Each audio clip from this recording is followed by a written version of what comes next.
Yeah.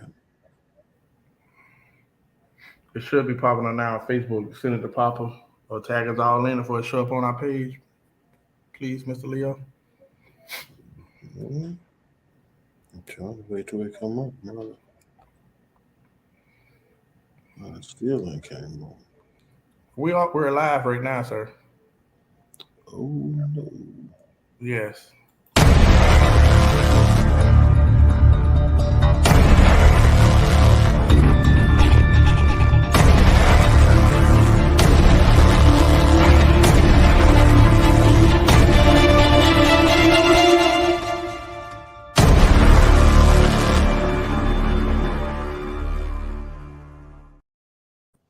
Yeah, I apologize for that long introduction, but I see a lot of people trying to get into podcasts, and I'm starting to flex my muscle a little bit.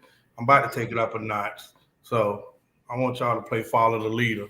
Y'all ain't seen nothing yet. Season 4, yeah, I'm about to bring some new stuff in the next couple of weeks. I've been feeling like I've been disrespected in these podcast streets. So we're going to do what we do.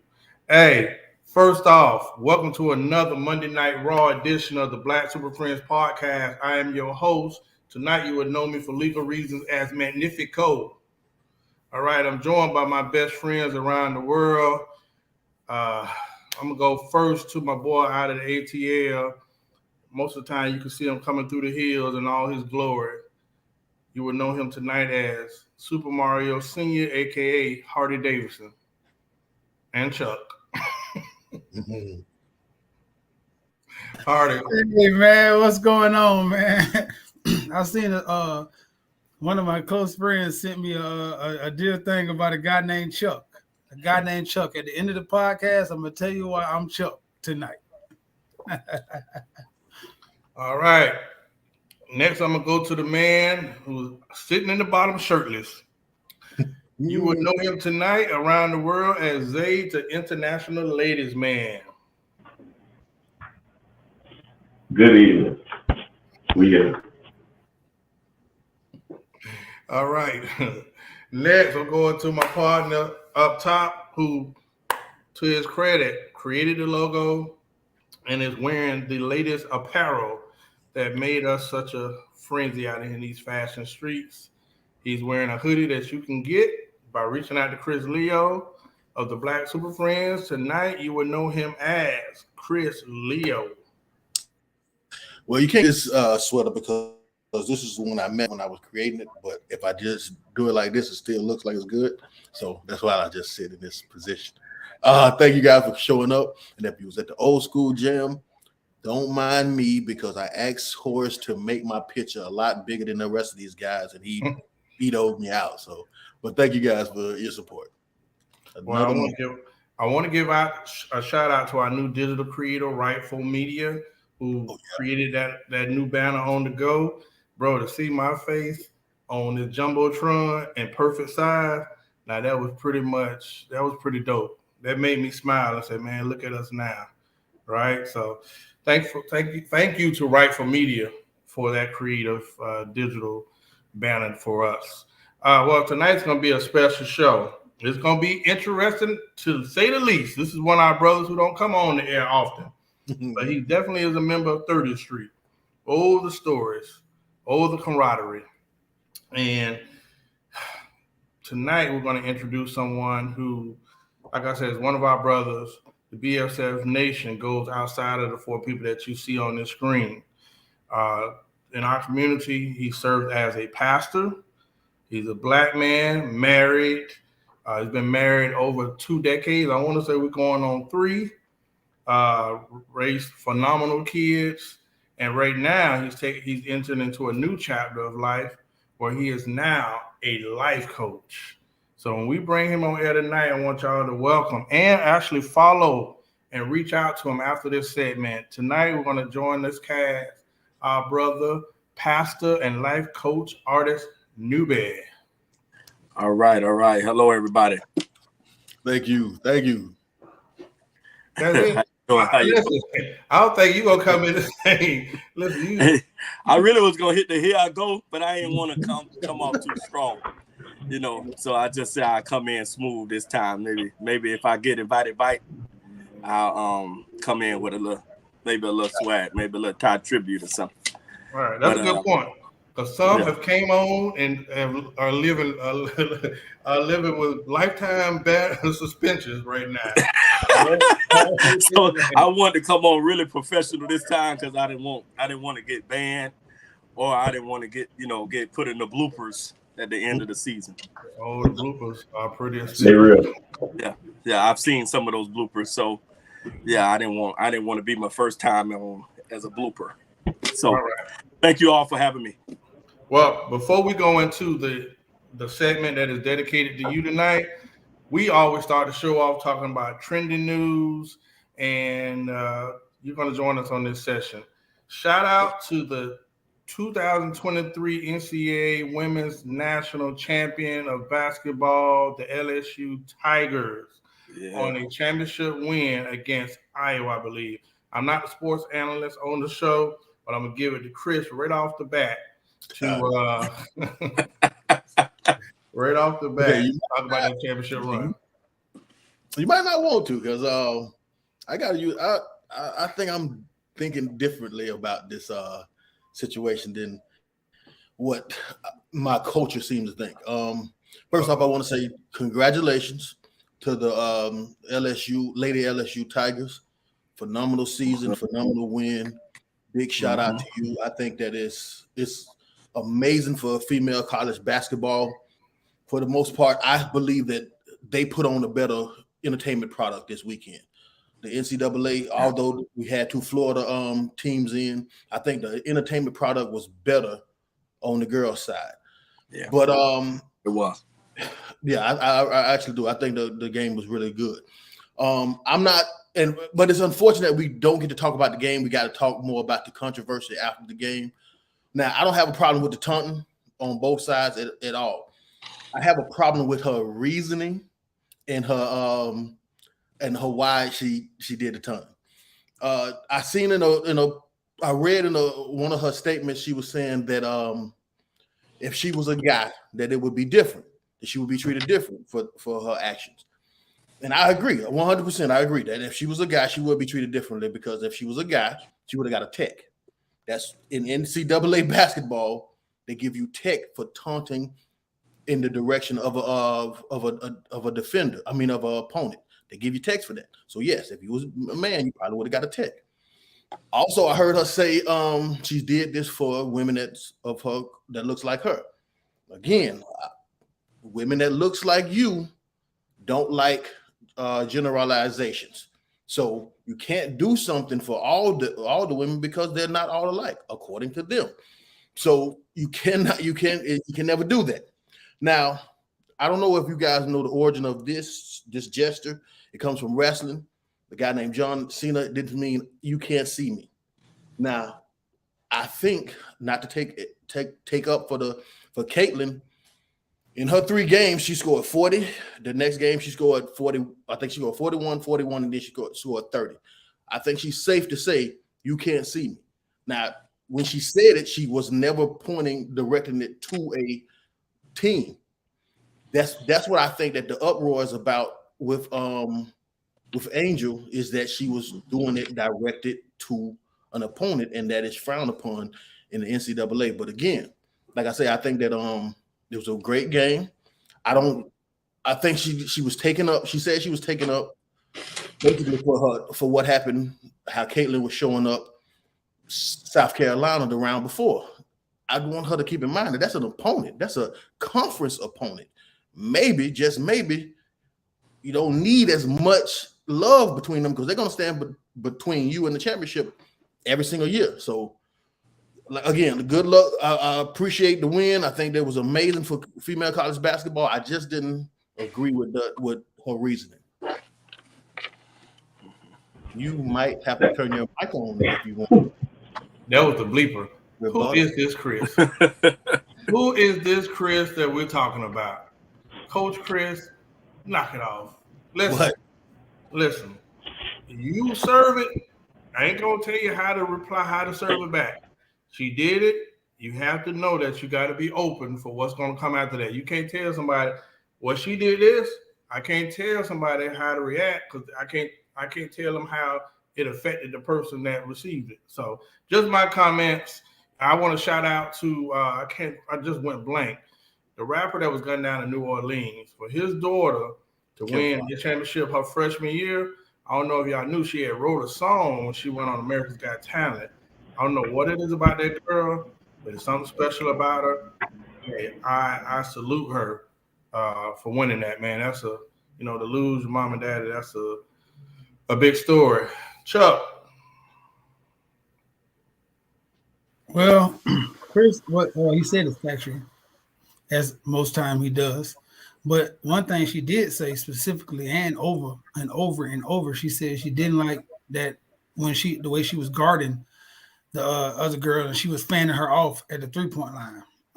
Chris brought that up in his explanation of why he didn't like it. First, I'm gonna say congratulations. Also, I want to push back on. I believe the FAU San Diego State game was a little more entertaining for me.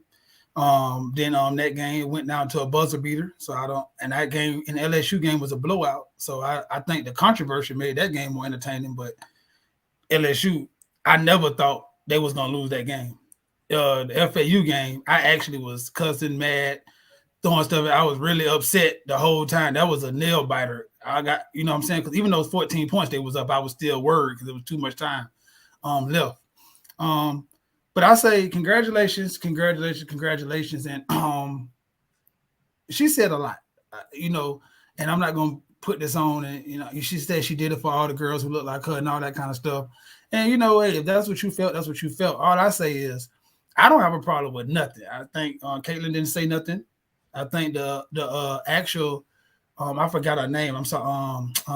Renee, she didn't say nothing directly to Caitlin. She was talking to the media. And I believe the media had been bashing them. That's why Don Staley attacked the media again. So I think I'm happy that she said what she said to the media, because just like Stephen A. and so many other black analysts today really jump on the media's back, because the way you depict something is exactly how people are going to perceive it, because most people didn't watch that game. So if I write a headline that say it was a distasteful way that she did da-da-da-da-da-da, most people are just going to read that and assume, and they don't know the backstory, and they're going to have this stigma on her head that she's distasteful and she's da-da-da-da, not knowing everything that Chris brought into play. You might have your own opinion in, but I think it's distasteful for the media people to do the same thing. Like Chris said, in men's basketball, both of those people getting texts. Both of those people are getting shunned upon, and both of those people are saying they're disrespectful. Both. Neither happened, so neither should have had the same write-up. That's all I got to say about that situation itself. For congratulations, and shout out to as Magnifico mentioned, Camouflage young daughter, because to be mentally that strong after losing your parents and being public at home, because she's from Louisiana, is amazing. Mm-hmm. Shout out to them in LSU. Coach Newby, before I go to Zay. Yeah. Honestly, I'm one of those guys that when you're not in that locker room or you're not in that same arena, you don't know really why somebody do something. So when I seen it, and that all I read is just like what Chuck said, is it was distasteful. I seen nothing distasteful about it. I just seen maybe like a more of a get back. We live that life. It's everything. You get me, I get you type of life, world we live in. So I don't think she did it for people that look like her. I just think that was just maybe she just kind of maybe rehearsed that to say that. Maybe they even informed her to say that in front of the media to maybe look like it was a power to the people type thing. But no. It was you did it. I want to get you back with something you done. Maybe it wasn't directed to us at first, but you did it. We won. I'm gonna gloat a little bit, boast a little bit, give it right back to you. That's pretty much all I take from it. Again, that was excellent, excellent win. I didn't watch the game, but I did watch ESPN. It was more exciting on ESPN. Well, the only reason why I say more exciting because you had superstars. The San Diego game didn't have superstars. Caitlin was the greatest, was the best female basketball player. LSU had some great stories with Angela and Camouflage. I can't. I hate this. keep on saying her name, not pronouncing her name correctly. But at the end of the day, that's the reason why I said the entertainment part. I agree with that. Storyline, I agree with that. Yeah, it was more storyline, there's more build up. That's the only reason why I say that. Xavier. Congratulations, LSU Lady Tigers. I think that we shouldn't even put any focus on the controversy. Let them girls enjoy their game. They won. It is what it is. Hardy, what you said, perception is reality. The media has a nasty way of doing that when it's our color. But in this one, I don't think that we should even play into the narrative. Give those girls their flowers. They did the damn thing, and it is what it is. Champions. So that's what happens in sports. All right. Before we get into the nitty and the gritty, I want to ask y'all a question. It's a good topic before we go into the newbie part of the show. And this is a conversation that came from Chris. Chris is producing. Chris is producing the show. Hey, what is your definition of masculinity? I've seen so many people right now putting out podcast clips, and everyone has their own takes and whatnot. And, you know, when you presented that, I said that was a dang good conversation piece for the producers. So, Chris Leo, what is your definition of masculinity? Oh, man. When I thought of it, because remember this came up in the group chat, and I thought it was a really interesting conversation. But to be honest with you, when it comes to masculinity, I look at masculinity as controlled aggression. You know what I'm saying? It's imagine you being able, like 80% of the people that you meet, you're able to physically dominate. You're able to impose your will on, yet still you make people feel safe around you. You know what I'm saying? Having the ability to cause massive chaos, but women and children feel safe around you. I think that's masculinity. I think masculinity is responsibility and understanding that regardless of how you feel, you are put on this earth to build, protect, and provide. And mostly that's done to people that isn't masculine. So regardless of whether you appreciate it or not, you still got to get it done. Regardless of whether you get celebrated for it, you still have to get it done. And that's masculinity. That's being able to do things that you don't want to do and still get it done because you know that it has to get done. I heard Jordan Peterson say something similar to this, where he said it's better to be a dangerous man with the capacity of being good than a good man without the capacity of danger. And I think that's a part of masculinity, understanding when every situation ain't called for being a nice guy. There's going to be times where you have to put your foot down. There's going to be times where you have to be stern and dominant. And you got to understand that even with people that receive it well, it still has to be done in love. You know what I'm saying? Just like when you discipline a child. If you're disciplining a child because of you're mad about something, you're doing it incorrectly. But if you discipline a child to try to get them on the right path, that's a form of leadership. That's a form of maturity. That's a form of masculinity. So I think that masculinity gets a really, really bad name, but at the same time, everything is in its nature good about masculinity. Masculinity is building, protecting, providing, and that's for everybody because that's what I think men, especially masculine men, are here on this earth to do. Zay, the latest man. I don't think that masculine gets a bad name. I think that masculine is what masculine is. You explained it very well. It's a fine balance between strength, but knowing when you can crush something and you don't need to. It's just leadership. It is what it is. When it's not in its truest form, it's deemed out of whack, but it shouldn't be. And the only way that it would be out of its natural form, masculine, which is strong and just dominant, is if someone else is doing it that shouldn't be doing it. Man's doing it, it is what it is. It comes off just the way that it should. Shouldn't be strong, or it shouldn't be unacceptable in my eyes, but it is what it is. Its strength, its balance, it's being delicate when it needs to be, just like you said, it's just an example of leadership and strength, masculine. Hardy. Chuck. In the simplest form, it's attributes or characteristics attached to a man. in the simplest form, that's what it is. It's just characteristics and attributes attached to a man. So many people have their perception or their ideology of what a man is. But as a man, you see whatever you think a man is, the characteristics and the attributes that you attach to that, that's what masculine is. And that's where we get into those tricks of people who doesn't have manly qualities or have the attribute or the characteristic of a man who can't be a man, dictating what masculinity is. Mm-hmm. So the only way you can define masculinity, one for one, the only person who can define masculinity is a man, because it's attributes and characteristics of a man. So another man can tell another man what's masculine and what's not, but that's the only way. So that's what I think masculinity is. All right, before I go to Coach Newby, I would say the simplest part of the definition of masculinity to me would be the first. So inside the nucleus of family or life, man is seen as the provider. He's seen as the one that provides the strength, security, provider, protection. And he is the one that is seen as almost like the I guess the security, the rock of any situation.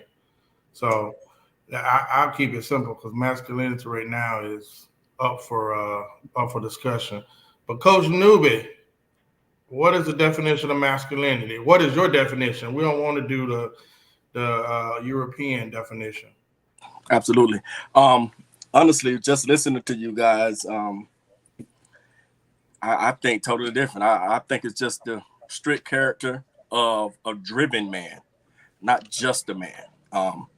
I know that it's the attributes and the characteristic of a man and a boy, but just because I may have a few muscles or I may be have strong opinion in certain topics doesn't give you the ability to be masculine the way we need them in this society. So I think that it's more of a man that is driven, because just because you're a man doesn't make you, like you said, make you the head. Doesn't make you, just because biblically they say men are the head, it doesn't mean if you're not meeting those qualifications, doesn't mean that you are the head if you're not meeting those qualifications. So I feel like masculinity has to come from a driven man, from a man who has his eyes on the prize, have the ability to focus on a straight, narrow edge to make it happen. Simple as that. Whatever it is, make it happen. And if he can do that, that shows that masculinity, that shows that he is a man. I think a driven man comes with understanding and accountability to take on the responsibility that comes with being a man. I think that's the biggest part, because a lot of men know what's required and they don't do it. It's a choice. Right. It's a choice. We see that every day. There's a lot of men that know the responsibilities, what they're supposed to do, the people that depend on them, and they choose not to, even evolve into manhood. That's right. Chris Leo. So, well, see, to me, I feel like this, that for me to answer this question, I felt like however I define masculinity, it has to be opposite of what I want, because we tell women that they're too masculine. So when we make a definition of masculinity, it has to be opposite to what you actually want. So when we sometimes I think we tap dance around masculinity and make it so it's too balanced. You know what I'm saying? So now to me, it feminizes masculinity. So when I define it, I want it to be different than what I actually look for in a partner, as far as in a woman, than the characteristics that I describe as masculinity. Right. I totally agree. But if he lacked that characteristic, if he don't have those qualifications, then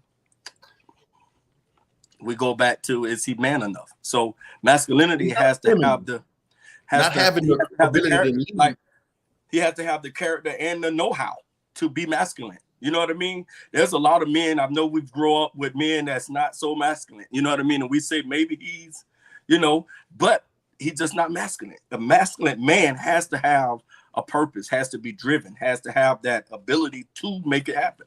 And if he can't make it happen, that masculinity deteriorates itself. You understand what I'm saying? It actually, it's like a level of it. You might have a little, but it ain't enough. But if you put more into who you are as a man, you can actually increase that masculinity. Turn your mic on. You are a professional. All right, we're gonna start this show off right. Hey, I'm gonna go to the top first. Yeah, prophetic. Hey, we all said tonight that we were going to actually come up with four topics for you. We all had our personalized questions, and I know Chris has one. Zay, do you have? Are you prepared?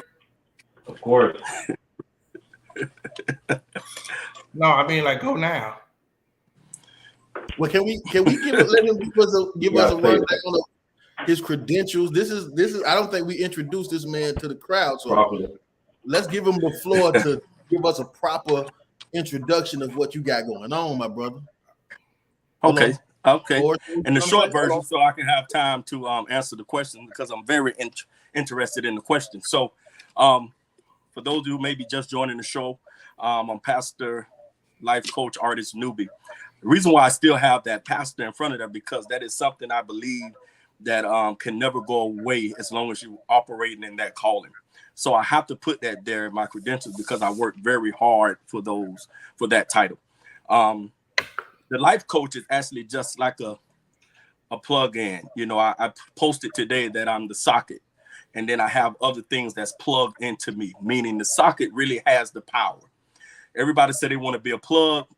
Not so much with me. I don't want to be a plug. I'd rather be the socket because the socket is never really visible to people. Sometimes it's behind the couch. You might can't find a good socket. I like to be that guy in the back that says, hey, I have power. And if you need something, plug into me and I can help you out. And that's what I want to be to people. If you need help, if you need to be encouraged, if you need to learn how to find that masculinity, how to be that better man or woman or young man or young woman, plug into me and I'll help you out. So when it comes to who I am, I'm just a person who is for the people. Simple answer. For the people and whatever entity that they need me in, spiritually, mentally, or physically. That's pretty much who I am. All right. Good. I always say, Papa, we are conduit. So I like that you use socket because God is the supply house of the power. And if you're going to be a conduit, they got to plug into you. So that's dope. I don't have a question for you. I actually have more of a conversation for you. So the first thing I'm going to start with is congratulations on your new certification. Thank you. And your walk in life. You know, when you talked about this, what ended up happening was I was like, you got a new certification. I started giving you your flowers, and you said something that was very thought-provoking to me, which was, say, I've been doing this all my life. I just not got the certification. So the question inside of that for me is elaborate on that because that blew me back a little bit. I know the stint that you have in being a pastor, but just let me know, how did you come to that arrival of that answer? Okay. I'm going to go back to before I even got any titles, any ordination services, any credentials, any certificates. I go back to me being me. I've always have been a leader. Anyone that knows me knows that Papa is the leader. You know, I've been a leader my whole life. I am that guy like we spoke about earlier that said, hey, if it's not interesting, I'm not going. You can't peer pressure me into doing it. And so I've always tried to encourage everyone that I've been around to be better, whether it was let's go get a job, whether it's not that far, let us walk to the job, whether, it's we can do this, we can learn it, hands-on type of guy. So when I say I've been doing this all my life, I truly feel that I've been doing this all my life just from testimonies that comes back to me years later that, hey, man, people seen you as this bully, but I seen you as a guy I learned from my whole life. People seeing you as this bad guy in the street, but I always seen you as an encourager. Those testimonies right there let me know that this is not a calling that I asked for. It actually was a divine calling from God.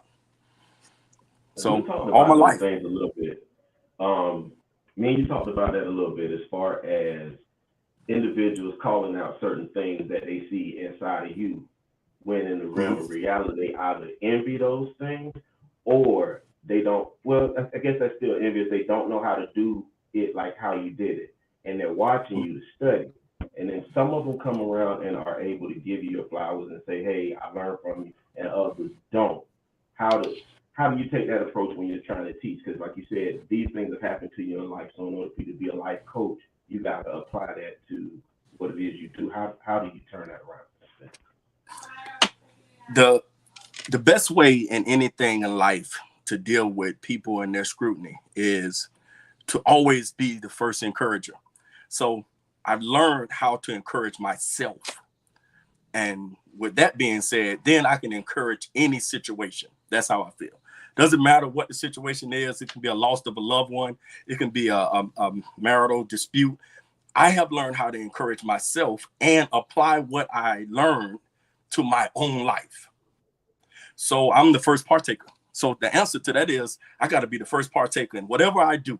I got to be the first partaker. I'm a chef. So tonight I was going to come on here and I was going to have on my chef hat.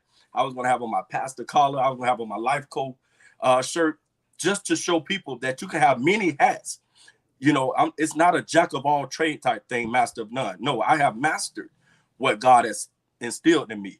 So it's more so just being the first partaker. So whenever they come at you, people are going to love you. People are going to hate you. No matter what it is, be the first partaker with the encouraging yourself and kind of keep moving forward no matter what they say, no matter what they do, no matter how you even feel. Because let's be honest, it hurt. Sometimes it hurts, especially because some of those people you consider loved ones or friends. So it hurt. But then that's when you come in and you encourage yourself. I cannot encourage others if I can't encourage myself. My brother.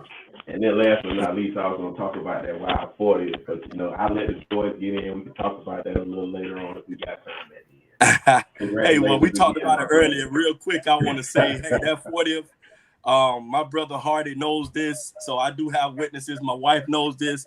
I planned to get drunk on my 40th birthday years ago.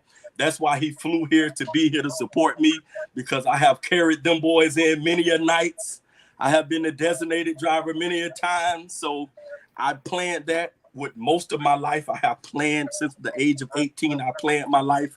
Even the kids I have, I planned. So I planned to get drunk on my 40th, and I did. And I had a wonderful time, and the party was everything. And I displayed it myself.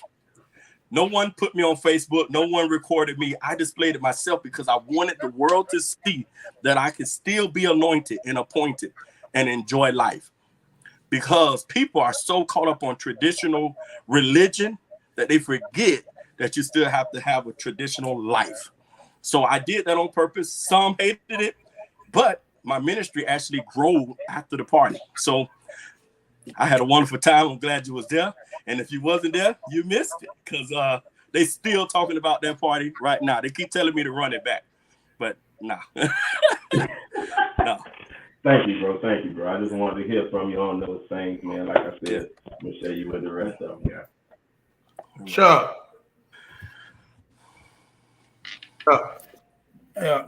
So I'm glad you talked about that. That's a good segue to what I'm talking about, because there's a lot of questions, a lot of stuff I know about you, in a lot of ways I could have went, but I think I want you to elaborate on that. See, I understand from knowing you for a long time on the calling, right? Before the calling was even produced to the world. But I want to know, and I want you to kind of elaborate on, like, why do you pastor the way you do? Like, let me be specific. Like, I believe that a lot of stuff you do is not conventional. Like you just alluded to, you show it. You show it to prove a point, to show why you pastor the same way you do. And it goes back into church outside the walls. So it's a two-part question. I want you to explain to everybody what church outside the walls is, and I want you to tell people, why do you pastor the way you do in this day and age? Man, that's a wonderful question, man. Listen, I love you. You know that. I love all of y'all, but I love you. We have real deep conversations. And when I first started out pastoring, I wanted to do it the way I was trained, of course. We both sat under Bishop. God bless his soul. Great man. I sat under him, and he ordained me as an elder at the age of 21 years old. People didn't like that. They wondered why. But it was because of the knowledge that I had towards the word. It wasn't my age. It was how I was able to present the word that so many people in the world say they can't understand, but at a young age, I could present it the way it would be able to be understood. And unfortunately, I did that for 4 years and I didn't like it. My church was not growing. I had people in and out. No one was actually being settled. People would come hear me. I always spoke with authority and power, but it was not growing. I was doing it their way until I actually humbled myself and said, hey, God, I need you to direct me in the way that you want me to do this, not the way I was taught to do this. And he said, the steps of a good man is ordered by God. And I wanted him to order my steps. So he began to show me things. Hey, you don't have to wear a suit every Sunday. Put you some jeans on and a t-shirt and go in there. You don't have to lead off with praise and worship. Go in there and preach soon as everybody come in, and we'll do praise and worship last. He began to show me different things, and I did. And we began to be successful, not as a congregation, but as a full ministry. And I just did not want to do it the way it was done that I didn't even like. So I was actually I'm one of those guys that if I see something and I don't like it, I apply it to my life for the better. So I don't judge them. I don't talk about them. I don't put them down. I just don't do it. So my whole family, I don't want to say my whole family, but most of my family, they were addicted to drugs. I lost my mother from drugs and HIV/AIDS. And I always told myself, I'm not getting that. I'm not doing that. I'm not getting on drugs. I'm not getting on alcohol. That's how I apply it to my church. What I seen that I didn't like personally, I took it out of my church, and it worked. Successful ministry for 16 straight years. We grow very, very large into the pandemic, and actually the ministry is still going forth. I do online training. It's a lot of things that I do that people don't know, but I do online ordinations, online training and ministry. So I'm still going forth. Church Outside the Walls, what you brought up, is still going forth. It's actually adapted into 3 other churches that they use. Church Outside the Walls, the title, what it was birthed from. And I wanted to take ministry outside of the walls. A lot of people no longer wanted to go, before the pandemic, wanted to go to church, whether they were church hurt, whatever the case was, they no longer want to go inside of an organized ministry. So I said, you know what? No problem. Hey, I'm from these same streets. So guess what? Church Outside the Walls. We went out. We had church outside. We gave away food and clothes. Hey, I was down on my knees putting on shoes from people, needed shoes to go to work. That's what it's really about. And then I just started learning more and more that he wants us to go out and compel them to come in. Church don't want to go out anymore. They just want people to come to church, come to church, come to church. That's not what it is. That's not the word. So, I mean, I just did not want to do it the traditional way.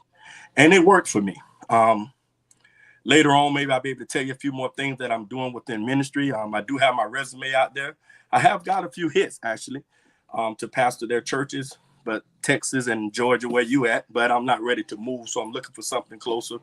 I am working with Ty Tribute right now in ministry with a good friend of mine, Joe. Me and Joe was in ministry together at Bishop.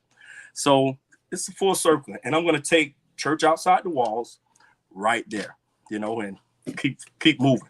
Can't do it the same. We're in a new world. I'm gonna say congratulations. Chris Leo. Thank you. That will be done, my boy. You got it. That's right. Chris Leo. Well, since this is an interactive show, I would like you to put up Jarrell Wright's comment, and let's see what you think about that.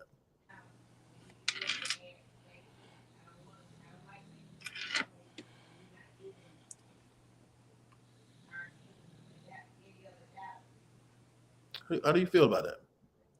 I feel exactly what I said about it at the beginning. One thing about the word, I study the word not just to preach at people. I study the word to increase in spirit for myself. So the Bible declares it is not a sin to have wine, but it is a sin to be drunken. It also says it's a sin to lie, steal, kill, fornicate, covet our neighbor's wife. There's a lot of sins in there. Whenever we begin to pinpoint one particular sin, it no longer becomes a ministry of God. It becomes a ministry of self-made, judgmental people. That is the problem with today's world, not just church. We are so quick to judge everything that we lose focus on what's right and what's wrong. Was I wrong for getting drunk, no matter what my reasoning for it was? Yeah. But guess what? Just like he forgives the people I preach to, why can't he forgive me? And that's where we lose focus at. They hold so much high standards on people with titles and callings that they forget that that person was a man or a woman first. Before the calling, before the anointing, I didn't lose my anointing because I got drunk on my 40th. I didn't lose my title. I didn't lose my congregation. Like I said, it actually grew because they seen me naked. Basically, I was able to show them that I was naked before them, that I'm no better than them. So that comment, I take what me and Zay was talking about today, that, hey, I'm an encourager of myself. So I appreciate the comment, but then I will tell them to evaluate themselves. And then I'm sure they can probably put maybe 10 things that they do themselves right up there where they put that comment. And then I won't judge them. I'll tell them he can fix that as well. Well, that comment. What I was saying to you, my bad, I was saying, remember what we were saying though is meeting them where they are. So even with your church outside the wall, I understand ideology, and you're just trying to get that so that they can open up an ear. In order for a person to receive, you first got to give, and I think what you did was, again, kudos. It's outside the wall. Most people wouldn't think to do it, but it tapped into somebody who needed to be there. So my bad, Chris. I didn't mean to cut you off, but go ahead. Hey, Scripture says, since you want to talk, Scripture says we have to be like a drunken unto the drunken. He didn't say we had to go get drunk, but he basically said we had to put on their emotional state. We put it on just to reach them. That's not what I did for my 40th. So I'm not making an excuse for my 40th. I'm saying the judging part of who a person is has to be out of the window, because when we have people come to us, we're all ministers. At some point, we're all ministers on this panel. We're all ministers. We have to talk people off the edge at all times. If we got to go in there explaining our faults to the person we're ministering to, we'll never get anything done. So, because we all got faults, we all have some kind of flaws. So we have to go in with a clear mind and say, hey, I know I'm not perfect, but maybe I can help this individual. I got to come outside the walls. I got to come outside of this jacket, outside of this collar, and say, hey, I'm just Papa today, not Pastor Newby. I can help. So that's what life coaching as well. Some people might want a spiritual guidance. Some people might just want the Papa guidance. You know, I'm going to be professional either way it go. It's all about being professional. So end of the day, judgment has to go out, and that's something that people as a whole can't do. Chris Leo. Well, the commenter is another guy that I respect, because that's why I want to try to change gears here. He's a married man that I look up to. He's younger than me. I look up to him and his ability to be a husband. I think that's a thing. I've always said on this show, while bringing your name up, I respect you as a husband. I respect your union, but I am the negative Ned of the group. So my question is, have you ever had, what was the roughest point in your marriage? And I do want you to tell everybody how long this marriage has been going on, but I want to know the roughest point in your marriage. How did you get through it? And as a life coach or a pastor, how would you help other people get through one of the roughest part of their marriage? If you can say it. I can say it. One of the roughest point of my marriage is when I fell out of love with my wife.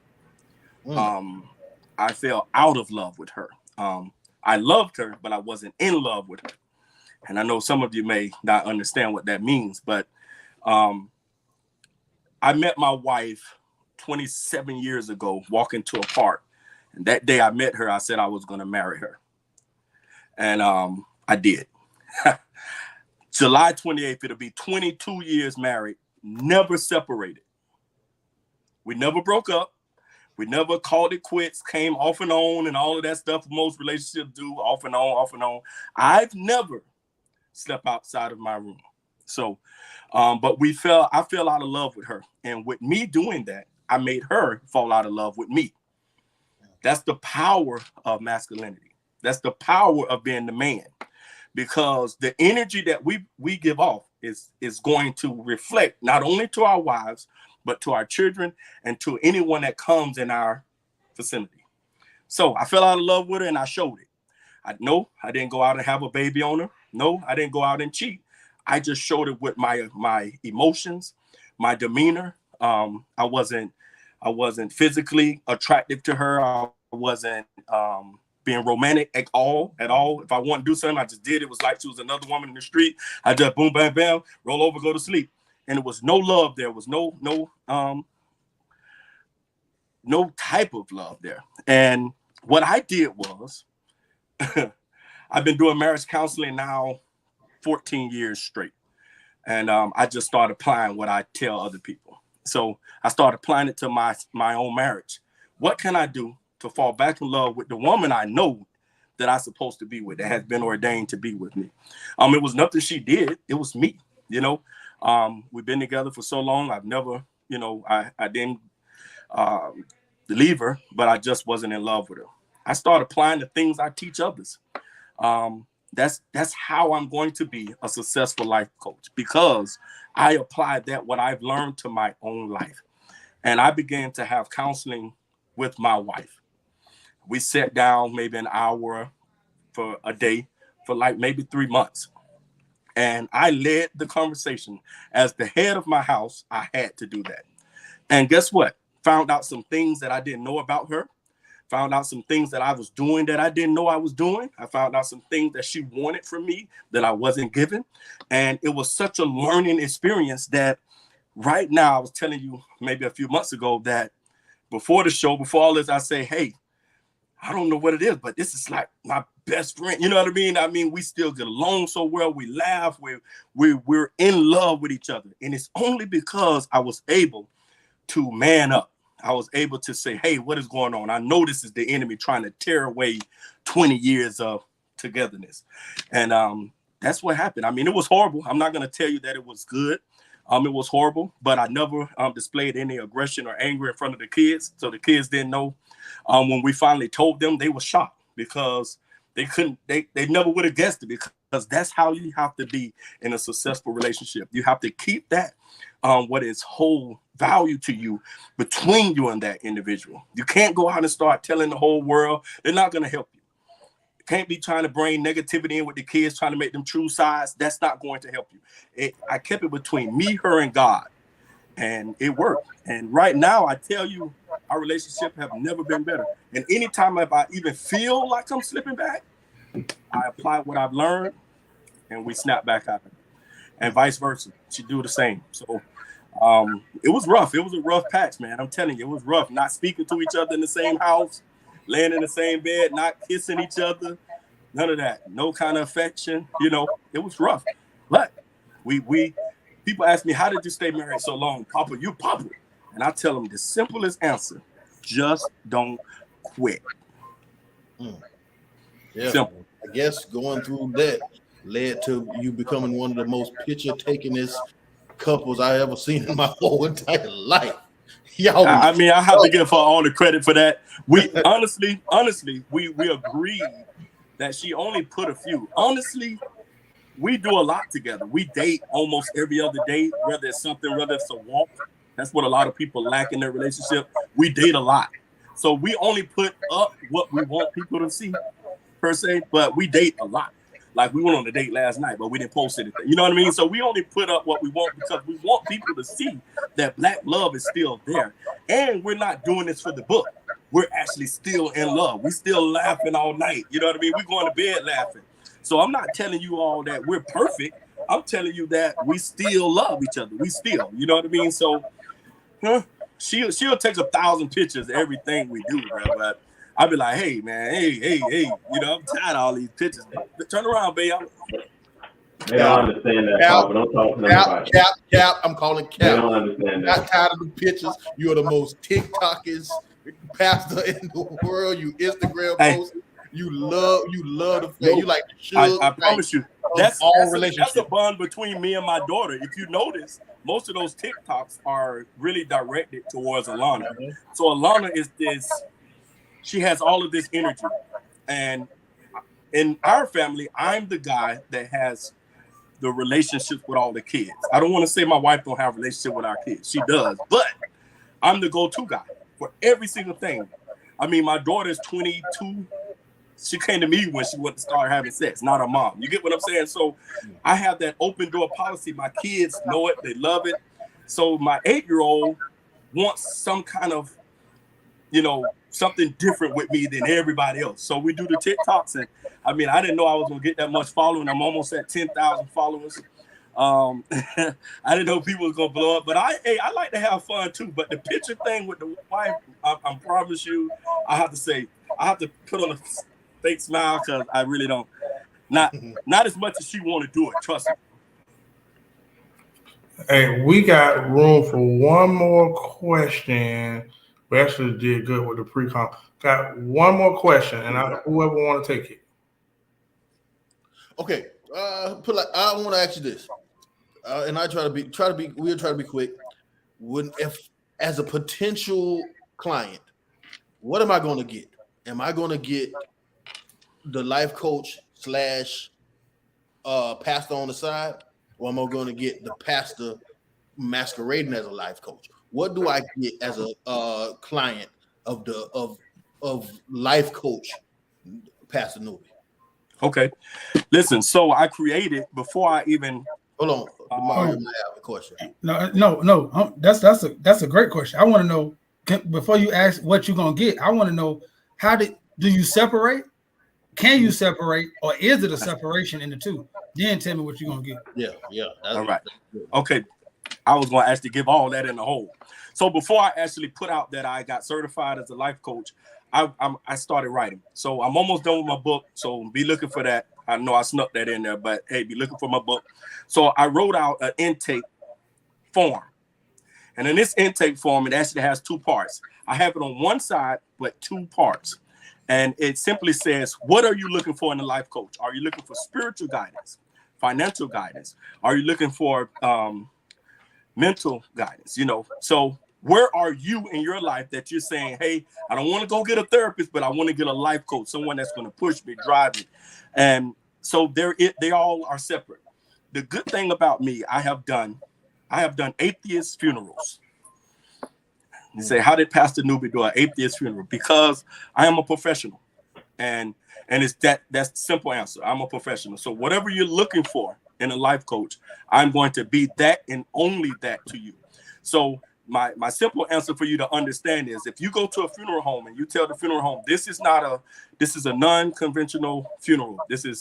We don't believe in God. We don't believe in this. That funeral home will take everything that they do pertaining to Christian out, because they can't just say, I'm going to do funerals for Christians.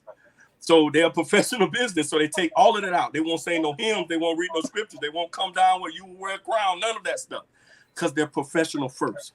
That's me. So what you get is what you sign up for. Now you can sign up for both. That's what makes me different. You might come to me and say, hey, I want it blood raw. I want it as driving as you possibly can. And I want it on a spiritual note. I want to be encouraged spiritually, and I want you to drive me. Good thing about it, hey, I'm equipped for that. So I can separate. I was able to separate it with my own wife, because remember, I'm her husband. So I had to be that counselor for our marriage. I was able to express the hard stuff to her about me. So I can separate. That's what they would get from me. They would get it straightforward, and they're going to see results. They will see results. I do have success stories. I have references that I'm putting up on my website. So they're going to get both, just whatever you want. Coach Newby, I don't have a question. I got a request. Give me a impact for you. You've been 30th Street, so you got a relationship with everybody on the screen. Give me an impactful story about one of these dudes on the screen that you think is an impactful story or an encouraging story. That'll be easy. I'm gonna have to definitely go to Chuck, and I'm gonna try to make this as quick as possible, because I can go on and on. Me and Chuck have been grooming each other for this day since we met. Me and Chuck were strangers to each other. We didn't even know each other, and I was living in his house. We are the great debaters. We've been doing this for 30 years, 25 years. I cannot tell you one time me and Chuck have argued with each other, but we have debated everything from who's going to eat Cheerios to who's going to pull the bleacher in the sink. I mean, we debate every single thing. We've done it our whole lives. But what I could say about him that's very powerful is I always knew he was going to be something because he was also a leader. So it's hard to have two leaders in the same living room sleeping on the same sofa. Yeah, we slept on the same sofa some night. So when I hear him speak, all I do is kind of reminisce about what we've always done. And me and Zay was talking about it today. We've always done this. We've been under the tree. We've been under the car porch, and we have done this for so many years. That's why I'm not surprised this show is up and running. I'm not surprised you guys are successful because we've always done this. So I just want to say thank you, Hardy, because when I told you I was separating from the group, you were that guy that says, boy, go ahead, man. I see you. I know what you got going on. When everybody else said I switched out, everybody else said, oh, he think he's better than us now because he got a little girlfriend in an apartment. You said, nah, Papa want to raise his daughter. He want to do his thing. He want to do right. From that moment, I stepped into ministry, and I just began to reverse the curse of my family. And I was able to do that with the help of my brother, Chuck, better known as D. Hardy. We're going to always be because we have always have. Simple. All right. You got two people left, Chris, Leo, and Zay. Now, Chris, I'm going to go straight to Chris because all I remember of Chris is being one of the best point guards when we would go hoop. He would have a good dribble game. Hardy was the hustler, and I was always the shooter. Zay wasn't with us. So at the end of the day, I was the hustler. To fast forward though, Chris is a great listener. Beyond what you all get from him in this show, this man is a great listener. He listens to me, and he values my opinion, and I love that about him. We can discuss things of any nature. He have never once heard it come back to him because I stand firm on holding. I'm known for that as a pastor, Ashley. You can talk to him and don't worry about it being preached over the congregation or spread it. And if he have a question spiritually, mentally, physically, whatever, he'll ask me. I know a lot of discussion that's going to take place on the show because he gives me a call and he say, hey, what's your take on this? He values my opinion. In order to value someone's opinion, you have to first be a good listener. And he's a great listener. I mean, and he always give me the feedback, and we don't always agree, but we don't never argue. And that's what separates men from boys. We can not agree on something, and I'm not going to be angry with you for 2 days because we didn't agree on something. I know he's a little upset with me because I don't cut his hair, but I got so much going on.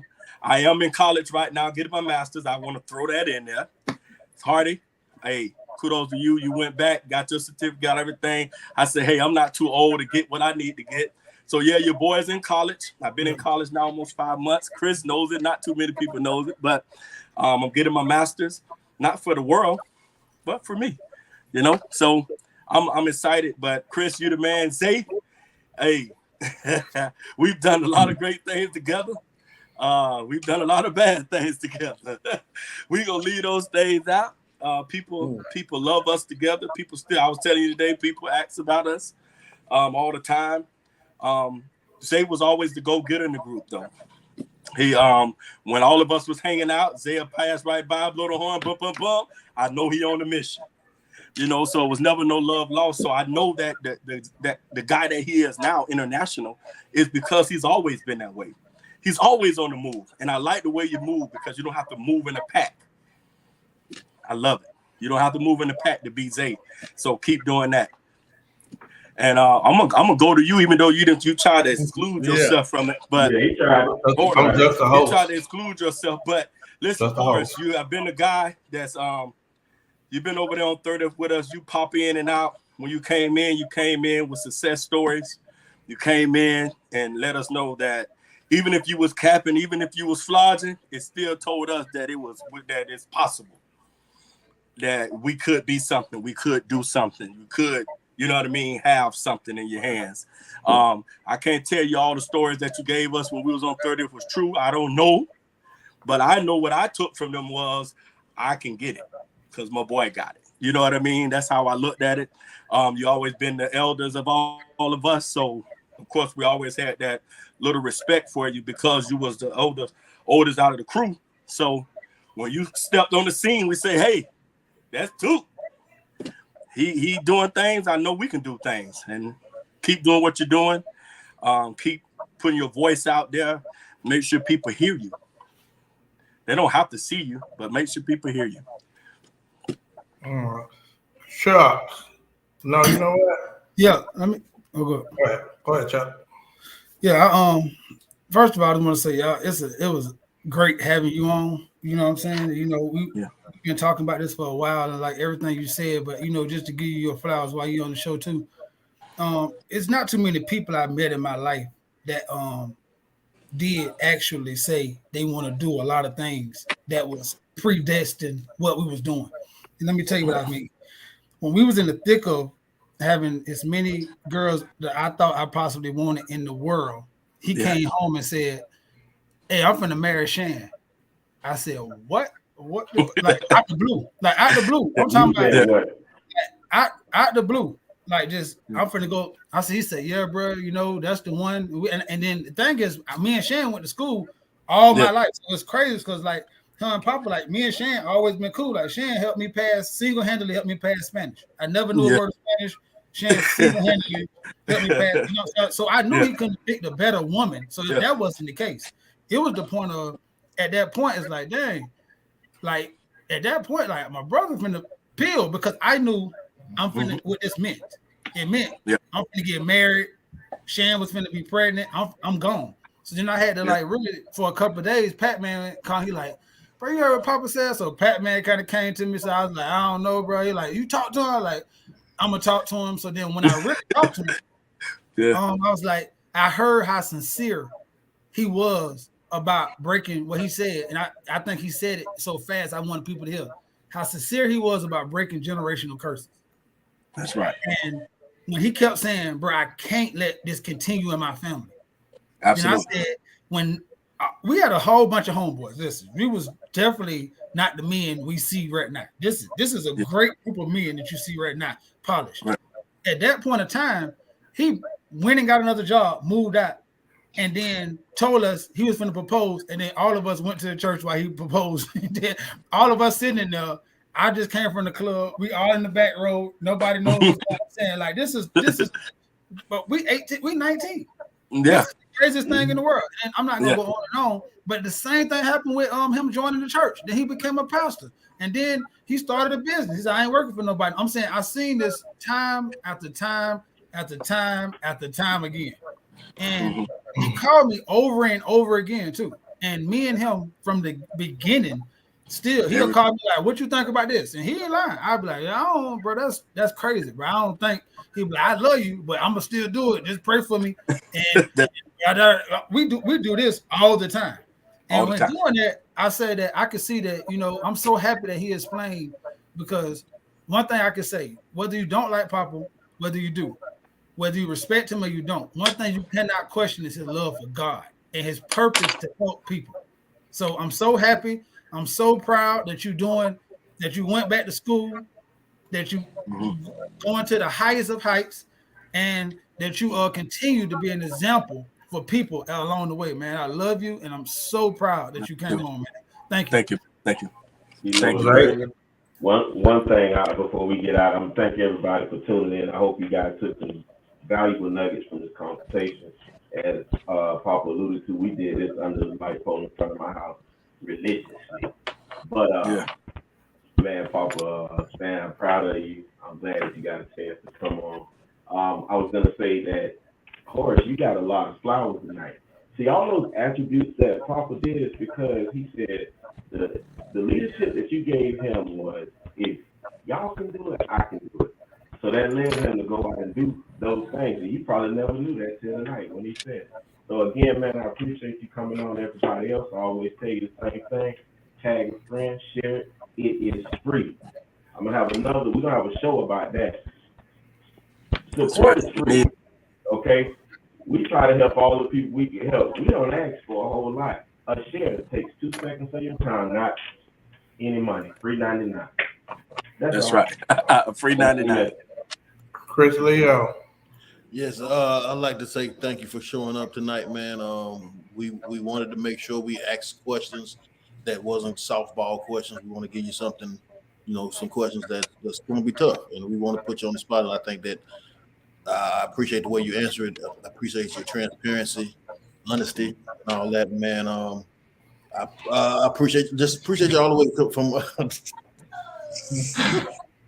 I'll see Mario. Hey, put up Doug comment too while we at it.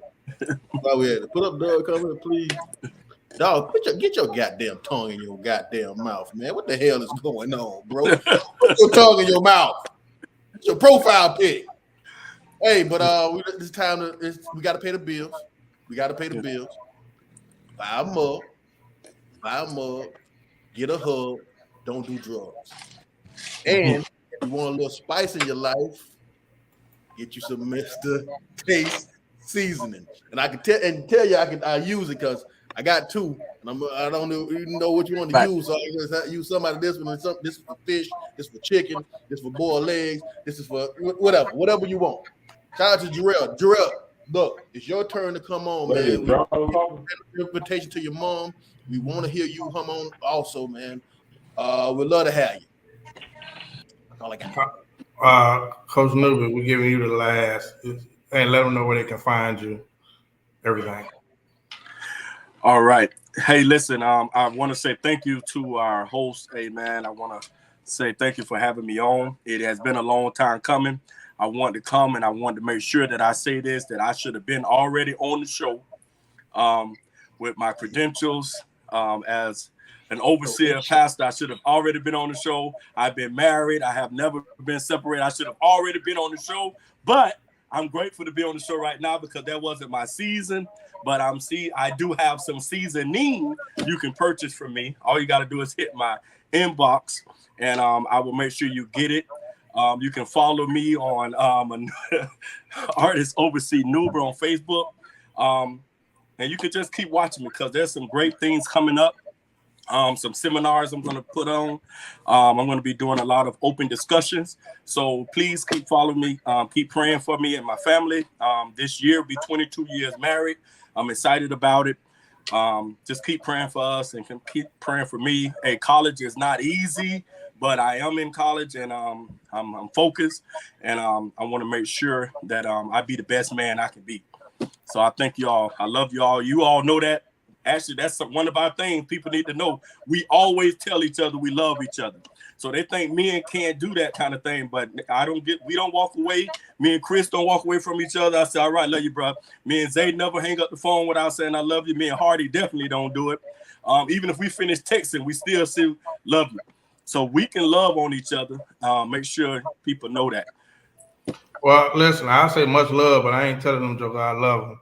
Every time I see Zay, I be wanting to tell him something, but we know you're stubborn, but we're gonna break you on out of it.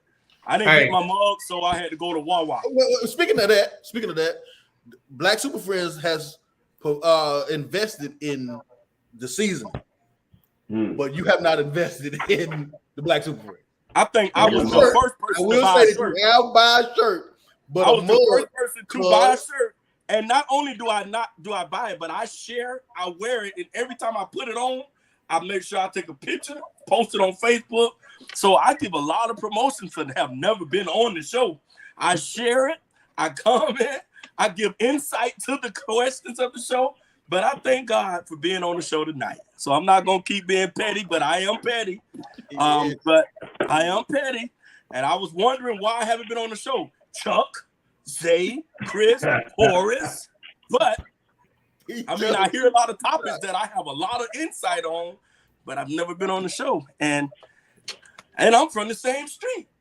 So I want everybody to know that's listening tonight that this was a long time coming, and I'm ashamed to say that I should have been on the show already.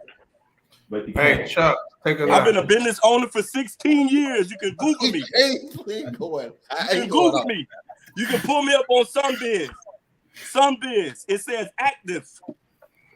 Hey, I knew this was gonna happen, man. Hey, A Newby Taste Catering. hey, we started out from Chuck. People can ask me why my name Chuck. I'm Chuck, a nigga who don't give up. or a groundhog. We definitely have.